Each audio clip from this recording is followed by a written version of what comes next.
Hello friends, एक बार फिर से आप सबका स्वागत है आपके अपने चैनल विज्ञान घर में। इस वीडियो में मैं आपसे लाइफ साइंस 2018 जो जेएनयू का पेपर है उसके पार्ट बी के नेक्स्ट 20 क्वेश्चंस डिस्कस करूंगी। आप लोगों ने बहुत प्यार दिखाया हमें अपनी पुरानी दोनों वीडियोस पे और हम उम्मीद करते हैं कि आपको हमारा कंटेंट पसंद आ रहा होगा। अगर आपको कोई भी प्रॉब्लम है या कुछ भी है तो आप कमेंट सेक्शन में या फिर ईमेल आईडी पे हमें बता सकते हैं, ठीक है। हम इसी तरह आपको अच्छा कंटेंट प्रोवाइड करते रहेंगे। हमारा टारगेट है कि अभी जो रिसेंटली एग्जाम हुए हैं हम उनकी आंसर की विद एक्सप्लेनेशन आपको प्रोवाइड करें, और जो एग्जाम्स होने वाले हैं उनके प्रीवियस ईयर के क्वेश्चन पेपर विद एक्सप्लेनेशन आपको प्रोवाइड कराते रहें। तो अगर आपने अभी तक चैनल को सब्सक्राइब नहीं किया है तो प्लीज इसे सब्सक्राइब करें और आपको रेगुलर नोटिफिकेशन मिलते रहें, उसके लिए बेल आइकन प्रेस करना ना भूलें, ठीक है।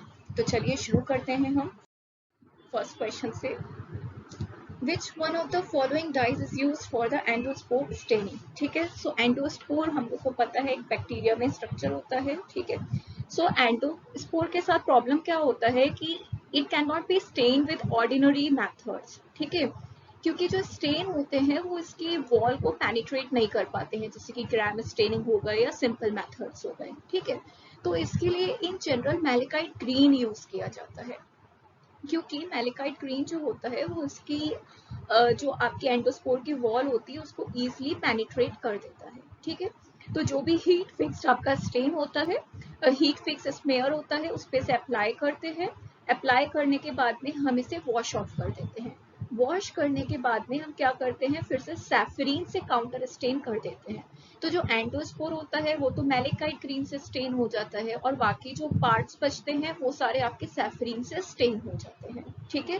तो एंडोस्पोर्स जो होते हैं वो आपको ग्रीन कलर के दिखाई देते हैं और बाकी जो सेलुलर पार्ट होते हैं वो आपके रेड और पिंक कलर के स्टेन हो जाते हैं, ठीक है। तो इस क्वेश्चन का सही आंसर है आपका B, malachite green, okay. The next question is in gram staining iodine is used as a, ठीक है। तो आप लोग को पता है that gram staining is a very useful staining when we talk about the microbiology, ठीक है। और इसका नाम gram staining इसलिए पड़ा क्योंकि इसकी जो इन्वेंट किया था इसको डॉक्टर ग्राम ने किया था, ठीक है। तो यहाँ पे आप देख सकते हो कि ग्राम स्टेनिंग में जो आयोडीन है वो एज अ मॉर्डेंट का काम करता है, ठीक है। अब ये मॉर्डेंट क्या होते हैं? मॉर्डेंट एक तरह के केमिकल होते हैं जिनको किसी भी सोल्यूशन में इसलिए ऐड किया जाता है जिससे कि वो स्टेन की जो इंटेंसिटी होती है उसको और इंटेंसिफाई कर देते हैं, ठीक है। इसके अलावा ये जो होता है स्टेन की एफिनिटी बायोलॉजिकल स्पेसिमेन के लिए बढ़ा देते हैं और स्ट्रक्चर को कोट भी करते हैं जिससे कि वो थिक बन जाए और उसको देखना आसान हो जाए, जैसे कि फ्लैजुलम वगैरह को, ठीक है। तो यहाँ पे जो आंसर होगा आपका वो होगा A, mordant. Next is teichoic acid and lipoteichoic acid are present in the cell wall of, ठीक है। So we all know that there are two types of the bacteria, gram positive and the gram negative bacteria. तो जो एक आपके gram positive bacteria होते हैं इनमें peptidoglycan layer बहुत थिक होती है, जबकि जो gram negative bacteria होते हैं इनमें peptidoglycan layer is very thin, ठीक है। और ये जो ग्राम पॉजिटिव बैक्टीरिया होते हैं इसमें आपका lipoic acid, teichoic acid and lipoteichoic acid जो होते हैं इनकी लेयर प्रेजेंट होती है, जबकि ग्राम नेगेटिव बैक्टीरिया में lipopolysaccharides layer is present and these acids are absent, ठीक है। So these two acids are present in the cell wall of the gram positive bacteria. So the option, correct option would be option B. Next question is, which one of the following statements is not true about the मैकॉन्के agar? ठीक है। So now what is this मैकॉन्के agar? So इसका नाम मैकॉन्के इसलिए है because it was developed by the Alfred Theodore मैकॉन्के, ठीक है। अब ये क्या है? It is a selective and differential media, ठीक। तो इसका ऑप्शन आंसर तो हो जाएगा 1, ठीक। इसके अलावा ये क्या करता है कि इसका जो यूज होता है वो डिफ्रेंसिएशन के लिए किया जाता है। सॉरी, आपका क्वेश्चन है नॉट ट्रू, ठीक है। तो इसमें से पहला वाला तो आपका ट्रू है, इट फंक्शन है सेलेक्टिव एंड डिफरेंशियल मीडिया, ठीक है। इसके अलावा जो ये आपका अगार होता है इसका यूज हम ग्राम नेगेटिव जो बैक्टीरिया होते हैं उनके डिफरेंशिएशन के लिए किया जाता है, ठीक। अगर हम इसके कॉम्पोजिशन की बात करें तो इसमें आपका peptose, proteose, peptone, lactose, bile salt, sodium chloride, neutral red, crystal violet, ये सारी चीजें इसमें होती हैं। ठीक है, तो इसका जो है ऑप्शन बी भी ठीक हो गया, it contains bile salts and crystal violet, और इसका ऑप्शन सी भी ठीक हो गया, it contains lactose as carbon and energy source. ठीक है, but option 4 is wrong. Why wrong? Because इससे जो भी कॉलोनीज होती हैं ग्राम नेगेटिव बैक्टीरिया की, वो ग्रीन कलर की नहीं दिखाई देती हैं, वो जो होती है रेड कलर की दिखाई देती हैं। ठीक है, क्योंकि यहाँ पे हमने क्या यूज किया है, न्यूट्रल रेड मीडियम में हम यूज करते हैं। ठीक है, तो ये जो भी आपकी कॉलोनीज होती हैं ये इस न्यूट्रल रेड को एब्सॉर्ब कर लेती हैं and it will appear red in colour. So for this, the option 4 would be wrong and rest of the 3 options are correct. So according to the question, the answer would be option D. Next is, which one of the following is true for the mechanism of the action of the antibacterial drug fluoroquinolones? ठीक है, तो इससे पहले वाली video में भी antibacterial drug पे question आया था। ठीक है, so there are several types of the drugs which have different modes of the action. ठीक है, तो कुछ ड्रग्स आपको पता है कि क्या करती हैं, सेल वॉल सिंथेसिस को जो होता है वो रोक देती हैं, जैसे कि beta lactam drugs, for example penicillin. और पिछली बार हमने पढ़ा था एरिथ्रोमाइसिन। एरिथ्रोमाइसिन क्या करता है, वो प्रोटीन सिंथेसिस को रोक देता है by inhibiting the enzyme peptidyl transferase. Similarly जो आपका फ्लोरोक्विनोलोन्स होता है, इसका मोड ऑफ एक्शन और डिफरेंट है। ये क्या करता है, ये आपके डीएनए रेप्लिकेशन को ब्लॉक कर देता है। ठीक है, तो ये आपका डीएनए काइनेज और टोपोआइसोमरेज 2 इन दोनों एंजाइम को इनहिबिट कर देता है, और ये दोनों एंजाइम हम सभी को पता है कि they play important role in the DNA replication. तो इन दोनों एंजाइम को इनहिबिट करके ये डीएनए रेप्लिकेशन को ब्लॉक कर देगा। ठीक है, so this is how fluoroquinolones work. So correct option would B A. Next, which one of the following is used as an anti-malarial drug? So the correct option for this is option C, artemisinin. ठीक है, so what is artemisinin? It is an active principle of a Chinese herb. ठीक है, जिसे हम कहते हैं Artemisia एमा। तो इसको जो आइसोलेट किया गया है वो एक हर्ब से किया गया है, चाइनीज हर्ब से, आर्टिमिसिया एनुआ। ठीक है, और ये क्या करता है, ये कैसे एज अ, इसका मोड ऑफ एक्शन क्या है, ये आपका जो प्लाज्मोडियम फैल्सीपेरम होता है उसकी जो सार्कोप्लाज्मिक एंडोप्लाज्मिक रेटिकुलम में कैल्शियम एटीपीएस एंजाइम होता है उसको इनहिबिट कर देता है। ठीक है, तो अगर आपका वो एंजाइम इनहिबिट हो गया, so the Plasmodium falciparum will die. ठीक है, so this is how it function as a anti malarial drug, और ये अभी तक की fastest acting anti malarial drug. ठीक है, तो इसका आंसर क्या हो जाएगा, option C. Next, which one of the following viruses is transmitted through the fecal oral route? ठीक है, तो हमें पता है कि वायरल हेपेटाइटिस में क्या होता है, आपका लीवर का इन्फेक्शन हो जाता है।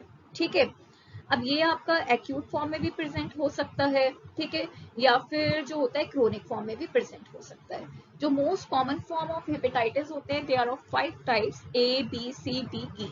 तो यहाँ पे आप इस टेबल में देख सकते हो कि methods of transmission for hepatitis A and E is injection. ठीक है, that is through faecal oral route. तो अब यहाँ पे ई तो है नहीं हेपेटाइटिस ए, तो करेक्ट ऑप्शन आपका क्या हो जाएगा, हेपेटाइटिस बी, क्योंकि बाकी तीनों के लिए जो मोड ऑफ ट्रांसमिशन है दैट इज डिफरेंट। ठीक है, so correct answer would be option A. Next, which one of the following statement does not apply to the gut microbiome? ठीक है, अब गट माइक्रोबायोम क्या होता है, ये टर्म किसने दिया? ठीक है, तो सबसे पहले तो जो आपका गट माइक्रोबायोम है ये टर्म दिया गया था एक मॉलिक्यूलर बायोलॉजिस्ट हैं, जोशुआ लेडरबर्ग ने। ठीक है, and it is the totality of the microorganism, whether it is bacteria, viruses, protozoa, fungi and their collective genetic material, जो भी गैस्ट्रोइंटेस्टाइनल ट्रैक्ट में प्रेजेंट होता है उसको हम कहते हैं गट माइक्रोबायोम। ठीक है, अब ये जो आपके बैक्टीरियाज और वगैरह होते हैं, आपके कमेंसल भी हो सकते हैं या पैथोजेनिक भी हो सकते हैं। ठीक है, इसके अलावा there are several factors which can change the gut microbiota. ठीक है, जैसे कि होस्ट की genetic history, diet, age, mode of birth and antibiotic, ये सारे फैक्टर्स जो होते हैं वो गट माइक्रोबायोटा को चेंज कर सकते हैं। इसके अलावा ये जो होता है ये इंपॉर्टेंट रोल प्ले करता है न्यूट्रिएंट में एंड मिनरल एब्जॉर्प्शन में, सिंथेसिस ऑफ एंजाइम्स में, विटामिन में, अमाइनो एसिड्स में and production of short chain fatty acids में। ठीक है, तो अगर हम इन सारे ऑप्शन में बात करें so option D is correct, मतलब it does not apply to gut microbiome. Rest of the three will apply to the gut microbiome. ठीक है, changes with diet provide our body with certain necessary vitamins and it helps crowd out incoming pathogens. ठीक है, but it is primarily composed of pathogenic agent. It is not true about the gut microbiome. ठीक है, so correct option would be D.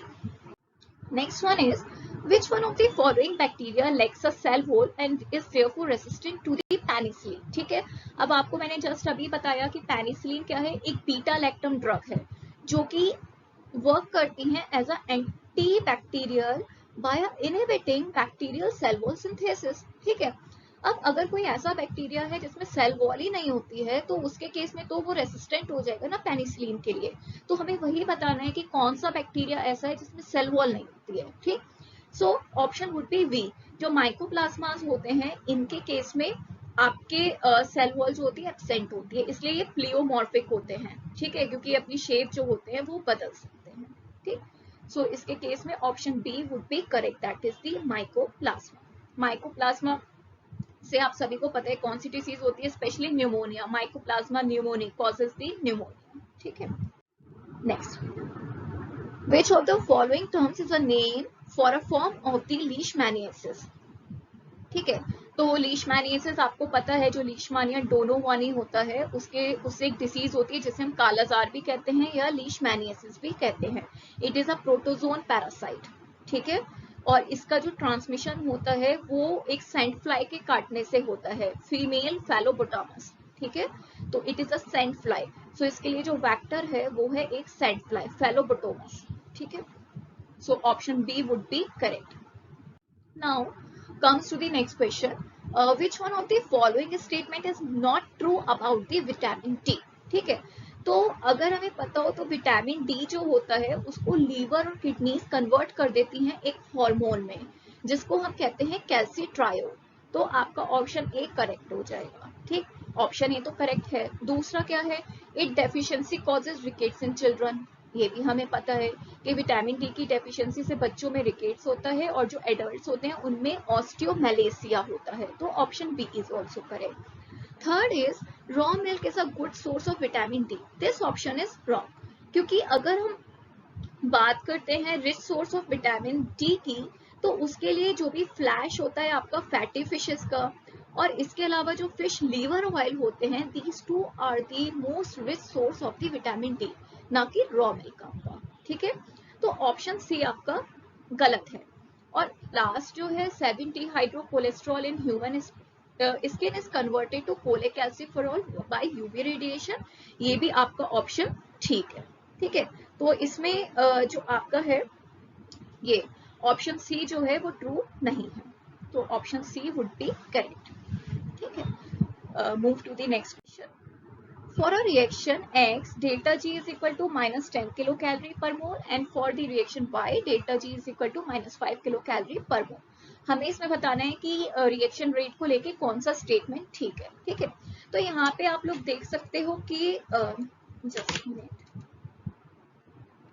ठीक है, तो यहाँ पे आप सब लोग देख सकते हो कि जो डेल्टा जी है उसकी वैल्यू -10 एंड -5 है। तो जो आपका रिएक्शन एक्स है उसके लिए डेल्टा जी की वैल्यू जो है वो मोर नेगेटिव है। ठीक है, इसका मतलब क्या है कि जो रिएक्शन एक्स है वो ज्यादा फोर्स लगा रहा है टू अचीव द इक्विलिब्रियम। ठीक है, इट मींस जो भी रिएक्शन रेट है that is fast for reaction X, क्योंकि वो इक्विलिब्रियम जल्दी अचीव कर लेगा, जबकि रिएक्शन वाई को इक्विलिब्रियम अचीव करने में टाइम लगेगा। ठीक है, so the reaction rate of reaction X is faster as compare to the reaction Y. तो हमारा कौन सा ऑप्शन ठीक हो गया, ऑप्शन ए। ठीक है, so in this case the correct option is A. Next, which one of the following statement is not true for the heparin? क्या है, not true। ठीक है, तो सबसे पहले ये तो हमें पता ही है कि हेपारिन जो होता है वो एक एंटीकोगुलेंट होता है। एंटीकोगुलेंट मतलब कि जो कि ब्लड क्लॉट को बनने से रोकता है। ठीक है, और it works as a blood thinner. ठीक है, अब ये जो होता है ये एक सल्फेटेड ग्लाइकोसामिनोग्लाइकेन, ठीक है, GAG, सल्फेटेड ग्लाइकोसामिनोग्लाइकेन होता है, या जिनको हम म्यूकोपॉलीसेक्राइड्स भी कहते हैं। ठीक है, अब म्यूकोपॉलीसेक्राइड्स क्या होते हैं, जो कि disaccharides unit, repeated disaccharides unit contain करते हैं, उनको हम ग्लाइकोसामिनोग्लाइकेन या म्यूकोपॉलीसेक्राइड्स कहते हैं। तो अगर हेपेरिन के बारे में बात करें तो इसमें जो रिपीटिंग यूनिट होती हैं आपकी, वो सल्फेटेड डाइसेक्राइड्स यूनिट होती हैं। ठीक है, तो आपका ऑप्शन ए भी ठीक है हेपेरिन के रिगार्डिंग, ऑप्शन बी भी ठीक है। अब अगर हम रिपीटिंग यूनिट की बात करते हैं तो जो हेपेरिन होता है उसके केस में आपका रिपीटिंग यूनिट होता है 2O sulphated iduronic acid and N sulphated glycosaminoglycan. ठीक है, तो मतलब आपका रिपीटिंग यूनिट ये होता है, ठीक है, ग्लूकोसामाइन, ना कि गैलेक्टोसामाइन। बस आपको इतनी बात याद रखनी है। ठीक है, हेपेरिन के केस में repeating unit is glucosamine not galactosamine. तो आपका ऑप्शन सी जो है वो हेपेरिन के रिगार्डिंग गलत हो गया, बाकी तीनों ऑप्शन ठीक है। तो इस क्वेश्चन के केस में आपका राइट आंसर क्या हो गया, ऑप्शन सी। ठीक है, next, which one of the following statement is not true for estrogen? Estrogen सभी को पता है, these are the female sex hormones। ठीक है, so this is the structure of the estrogen। Estrogen different types के होते हैं, beta estradiol, estrone, estrogen etcetera. तो यहाँ पे आप देख सकते हो कि टोटल कार्बन नंबर इज 18। ठीक है, तो पहला ऑप्शन आपका ठीक हो गया, यहाँ पे 18 कार्बन एटम होते हैं। ठीक है, इसके अलावा ये स्टेरॉइड हार्मोन होते हैं, पता है, और इसमें एक एरोमेटिक रिंग भी होती है, this is the aromatic ring. ठीक है, तो 18 कार्बन कंपाउंड्स हैं, एरोमेटिक रिंग प्रेजेंट होती है। इसमें एक जो होता है आपका मिथाइल ग्रुप होता है, जो कि आपका स्टेरॉइड न्यूक्लियस से अटैच होता है। ठीक है, so this is steroid nucleus जिससे आपका मिथाइल ग्रुप अटैच है, तो ये भी ठीक हो गया। अब लास्ट ऑप्शन है आपका, it has an OH at carbon 11। ठीक है, तो हम यहाँ पे देख रहे हैं कि इसके पास 2 हाइड्रोक्सिल ग्रुप है, एक यहाँ पे और एक यहाँ पे, बट ये जो अटैच है कार्बन नंबर 3 और कार्बन नंबर 17 पे है, ना कि 11 पे। ठीक है, तो आपका जो ऑप्शन डी है वो गलत हो गया, रेस्ट 3 आर डी ट्रू। तो इस जो क्वेश्चन में पूछा है उसके अकॉर्डिंग करेक्ट ऑप्शन आपका क्या होगा, ऑप्शन डी। ठीक है, तो option D is correct. Next, for the oxidation of myristic acid to CO2 and H2O, how many net molecules of the 8 ATPs are produced? ठीक है, तो हमें पता है myristic acid क्या है, एक 14 कार्बन फैटी एसिड्स है, और फैटी एसिड का जो ऑक्सीडेशन होता है it occurs in the mitochondria. ठीक है, तो जब myristic एसिड का ऑक्सीडेशन होगा तब आपका टोटल कितने एसिटाइल कोएंजाइम ए बनेंगे, 7 एसिटाइल कोएंजाइम ए, प्लस इसके साथ साथ आपका 6 मॉलिक्यूल ऑफ FADH2 बनेगा, प्लस 6 मॉलिक्यूल आपके NADH के बनेंगे। ठीक है, अब आपको पता है कि एसिटाइल कोएंजाइम ए जो है वो कहाँ एंटर कर जाता है, क्रेब साइकिल में। ठीक है, अब एक क्रेब साइकिल में जो आपका एक एसिटाइल कोएंजाइम ए है वो क्या करता है, यहाँ पे आपका क्रेब साइकिल में 3 NADH बनते हैं, प्लस 1 FADH2 बनता है, प्लस 1 GTP बनता है। ठीक है, अब एक कंफ्यूजन हमेशा रहता है, जो अर्लियर कैलकुलेशन मेथोडोलॉजी थी उसके अकॉर्डिंग 1 NADH जो है आपका वो प्रोड्यूस करता है 3 ATP, जब ये इलेक्ट्रॉन ट्रांसपोर्ट चेन के थ्रू जाता है, प्रोटॉन पंप करता है, तो 3 ATP, और जो आपका 1 FADH2 होता है वो आपका प्रोड्यूस करता है 2 ATP। बट जो न्यू टेक्निक तरीका है एक्सप्लेन करने का, उसके अकॉर्डिंग 1 NADH जो है आपका वो प्रोड्यूस करता है 2.5 ATP, और 1 FADH2 जो होता है वो प्रोड्यूस करता है 1.5 ATP। इन जनरल जो लोअर लेवल के एग्जाम्स होते हैं उसमें वो लोग ये कंसीडर करके कैलकुलेशन करते हैं, और जो भी हायर लेवल के एग्जाम्स होते हैं उसमें ये कैलकुलेशन की जाती है, बट यहाँ पे इस क्वेश्चन के केस में उन्होंने ये वाला मेथड कंसीडर किया है, तो हम लोग यहाँ पे कैलकुलेशन इसके अकॉर्डिंग करने जा रहे हैं। ठीक है, तो अगर आपका एक क्रेब साइकिल में एक एसिटाइल कोएंजाइम ए ये बनाता है, तो 3 × 3 कितने हो जाएंगे आपके 9, प्लस 1 × 2 कितने हो जाएंगे 2, plus 1 is equal to total कितने हो जाएंगे 12 ATP। ये 12 ATP एक एसिटाइल कोएंजाइम ए ने बनाए हैं। अब आपके टोटल एसिटाइल कोएंजाइम ए कितने हैं 7, तो 7 × 12 हो जाएगा, प्लस 6 इंटू FADH2 कितने बना रहा है 2 प्लस 6 इंटू NADH आपका कितने बना रहा है 3। ठीक है, तो 12 7 जा 84, 6 2 जा 12 प्लस 6 3 जा 80। ठीक है, तो अगर आप इन सब का एडिशन करोगे तो आपका आ जाएगा 11480। ठीक है, अब बट आपका जब मिरिस्टिक एसिड बीटा ऑक्सीडेशन में एंटर करता है, ठीक है, तब सबसे पहले इसका एक्टिवेशन होना जरूरी होता है। तो मिरिस्टिक एसिड जो होता है आपका वो एक्टिवेट होके कन्वर्ट हो जाता है मिरिस्टाइल कोएंजाइम ए में, और इस एक्टिवेशन में आपके 2 ATP यूज होते हैं। तो 114 तो बने, बट इसमें से 2 यूज भी हुए थे एक्टिवेशन में। तो अगर आप इन टोटल देखो तो आपका जो ATP प्रोडक्शन हुआ वो हुआ 112, क्योंकि पहले मिरिस्टिक एसिड का एक्टिवेशन हुआ, वो बना मिरिस्टाइल कोएंजाइम ए में जिसमें 2 ATP यूज हुए, उसके बाद उससे बने 114 ATP। तो 114 में से आपने 2 माइनस कर दिए तो रहे कितने गए 112 ATP। बट यहाँ पे हम देख सकते हैं कि 112 तो ऑप्शन ही नहीं है। ठीक है, तो अगर हम बात करें तो 112 के नियरेस्ट जो है दैट इज 113। तो आप यहाँ पे ऑप्शन ए सिलेक्ट कर सकते हो, क्योंकि 114 तो आप नहीं कर सकते क्योंकि 2 ATP हमेशा एक्टिवेशन में यूज होते हैं। So the most appropriate answer for this question should be option A. Next, how many malonate units are consumed in cytoplasmic synthesis of palmitic acid. ठीक है, तो पामिटिक एसिड क्या है आपका, ये भी एक फैटी एसिड है। ठीक है, तो फैटी एसिड सिंथेसिस के लिए एक एंजाइम होता है जिसको हम कहते हैं फैटी एसिड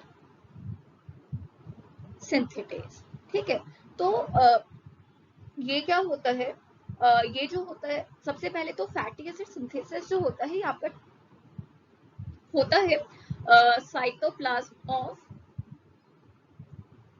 हिपैटोसाइट्स में। हिपैटोसाइट्स मतलब कि लीवर सेल्स में। ठीक है, तो fatty acid synthesis takes place in cytoplasm of the hepatocytes, और जो एंजाइम रिस्पॉन्सिबल होता है that is the fatty acid synthetase enzyme. ठीक है, जो लोअर ऑर्गेनिजम्स होते हैं उनके केस में फैटी एसिड सिंथेसिस के लिए 5 डिफरेंट एंजाइम्स हुआ करते थे। ठीक है, बट यूकैरियोट्स के केस में या हायर ऑर्गेनिजम्स के केस में ये पांचों एंजाइम्स जो होते हैं, ये पांचों एंजाइम्स जो होते हैं ये एक मल्टी कॉम्प्लेक्स एंजाइम में प्रेजेंट होते हैं जिसे हम कहते हैं फैटी एसिड सिंथेटेज। ठीक है, अब होता क्या है, जब फैटी एसिड का सिंथेसिस होता है तो जो आपका 1 मैलोनेट है, ठीक है, 1 मैलोनेट जो होता है उसमें 3 कार्बन यूनिट होती हैं। ठीक है, तो ये जो आपका मैलोनेट होता है ये डी कार्बोक्सिलेट हो जाता है। ठीक है, तो अगर डी कार्बोक्सिलेट हो जाएगा तो इसमें से कार्बन डाइऑक्साइड निकल जाएगा, तो कितने कार्बन रह जाएंगे 2 कार्बन रह जाएंगे। ठीक है,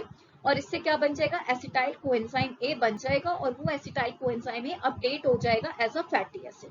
तो इस तरह से जो पामिटिक एसिड है वो हम लोग को पता है it is a 16 carbon compound. तो अगर आपका एक मैलोनेट यूनिट जो है 2 कार्बन कंट्रीब्यूट कर रहा है तो 16 कार्बन के लिए how many malonate are required, 8 will be required. ठीक है, तो इस केस में आपका जो ऑप्शन डी है will be correct. Next, where are the 2 nitrogen atoms of urea derived in the urea cycle. ठीक है, तो यूरिया साइकिल आप लोग को याद होनी चाहिए, इसमें से क्वेश्चंस आ जाते हैं।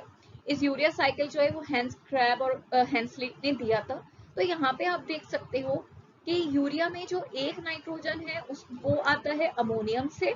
ठीक है, तो एक नाइट्रोजन जो है वो आपका आ गया अमोनियम से, जो कि जाके पार्ट बन जाता है कार्बेनोइल फॉस्फेट का। ठीक है, और एक जो आपका आता है वो आता है आपका एस्पार्टेट से। ठीक है, 1 नाइट्रोजन फ्रॉम एस्पार्टेट से एंड 1 नाइट्रोजन फ्रॉम अमोनिया से। तो यहाँ पे हम देखेंगे इसमें अमोनियम तो कहीं ऑप्शन नहीं है, बट इन्होंने ऑप्शन दिया है कार्बेनोइल फॉस्फेट। तो ये वाला जो अमोनिया में कार्बेनोइल फॉस्फेट का ही पार्ट बन जाता है, तो हम यहाँ पे कह सकते हैं carbamoyl phosphate nitrogen and aspartate nitrogen. So option C would be correct.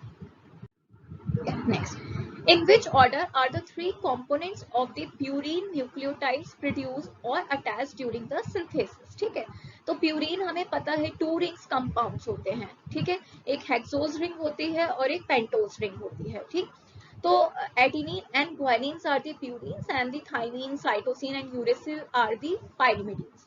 तो प्यूरिन के केस में क्या होता है कि जो आपका राइबोस 5 फॉस्फेट्स होता है, it functions as an anchor, ठीक है, जिसपे सबसे पहले यहाँ पे अगर आप देखो तो ये देख सकते हो राइबोस 5 फॉस्फेट, ठीक है, ये फंक्शन करता है एज एन एंकर।